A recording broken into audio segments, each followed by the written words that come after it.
A price cap set by the Group of Seven as well as a complete ban by the European Union on Russian seaborne oil came into effect on December 5th as the two blocs tried to reduce the Kremlin's ability to continue financing the war in Ukraine. The G7, EU and Australia agreed to set a limit on the price of Russian oil at $60 per barrel. The 27-member bloc also said that a ban on imports of refined petroleum products will be enforced from February 5th. The EU's oil embargo also applied to EU operators that insure and finance ships carrying Russian crude oil around the world, but it doesn't apply to Russian oil imports coming into the bloc through pipelines. The Druzhba oil pipeline has been supplying Russian oil to many Central and Eastern European countries, including Germany, Poland, Hungary, Slovakia, the Czech Republic, and Austria. Germany, Poland, and Austria have supported the ban, ensuring to completely ban Russian oil imports by the end of this year.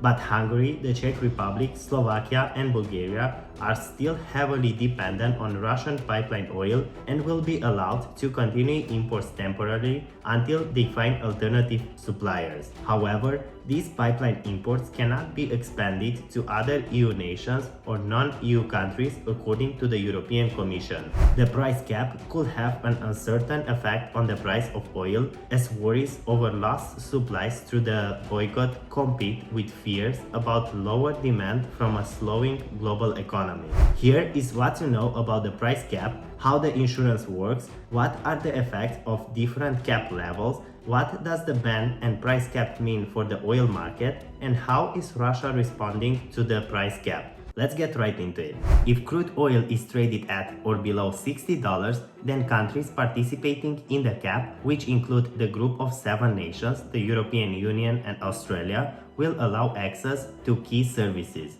There is one price cap for all of Russia. The $60 level will be about $10 above the key Urals grade shipped from the country's western ports but below the European Seaport Organization, which is loaded onto tankers at Kosmino in Asia.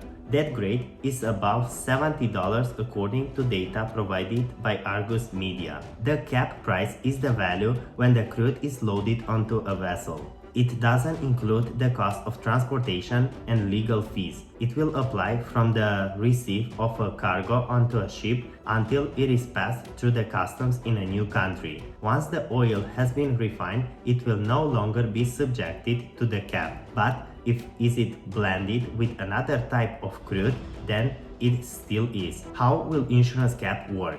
Traditionally, ships get covered for disasters such as oil spills through a London-based organization called the International Group of Protection and Indemnity Clubs. The International Group, as it's known, uses a reinsurance program that is heavily dependent on the EU, meaning that its services will only be allowed if oil is shipped under the cap. But there are some alternatives. Russia's Ingostrak insurance company was the top Russian underwriter of protection and indemnity cover in October and could be an option. However, the company has offered no indication it's rushing to fill the void, and the depth of Russia's insurance market is small in comparison to traditional ones. Chinese authorities are yet to recognize Russian insurance. However, India and Turkey do accept it. An Indian refiner has previously said Russia is insuring its crude shipments. What effect will different cap levels have? A $60 cap will not have much impact on Russia's finances. It will almost go untouched because it would be near where Russian oil is already selling, said Simon Tagliapietra, an energy policy expert at the think tank in Brussels. Russian Urals blend sells at a significant discount to international benchmark Brent and fell below $60 for the first time in months this week on fears of reduced demand from China due to outbreak of COVID-19. Upfront,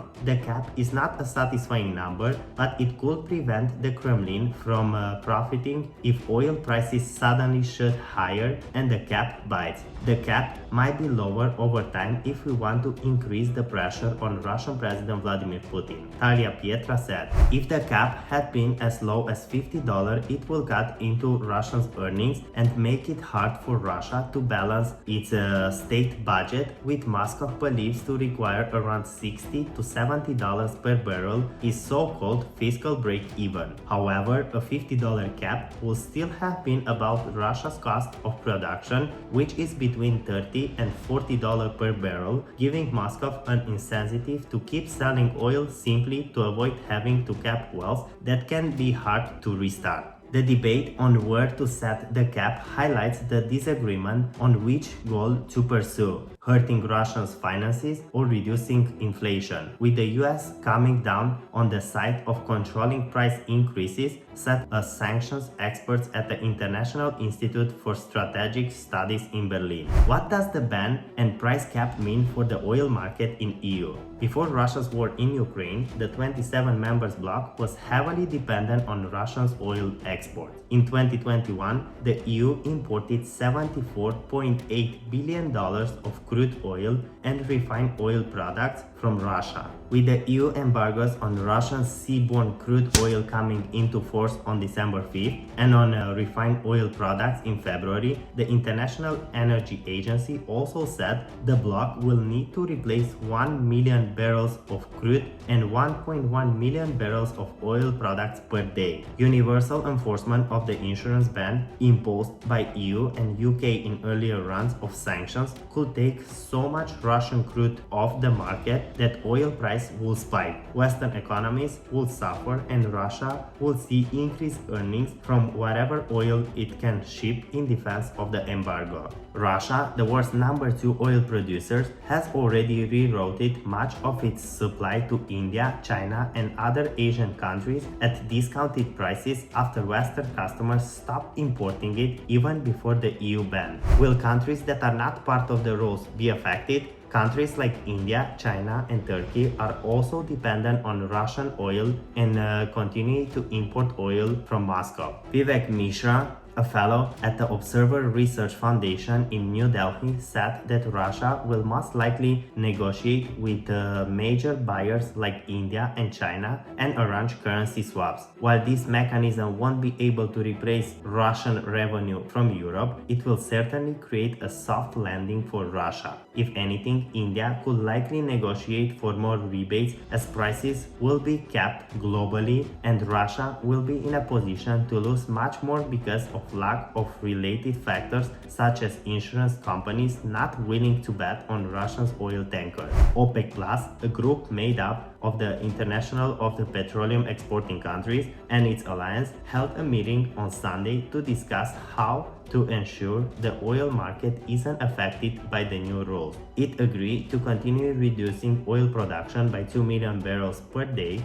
or about 2% of world demand, until the end of 2023. Every oil producer except Russia is meant to benefit from these rules. But if Russia managed to export more oil by buying more tankers or using any other tactics, then how the rest of the world and the oil market responds is yet to be seen. But how is Russia responding to the price cap? Russia has consistently said it won't sell oil to countries that participate in the price cap. Deputy Prime Minister Alexander Novak said last week that the plan may result in significant risk for commodity market, including market deficit. But Foreign Minister Sergei Lavrov said Thursday that Russia will continue to negotiate with its partners directly over the pricing of crude sales, noting that there is always an element of balance of interest, including on prices. It is not clear what Russia can or will do to punish companies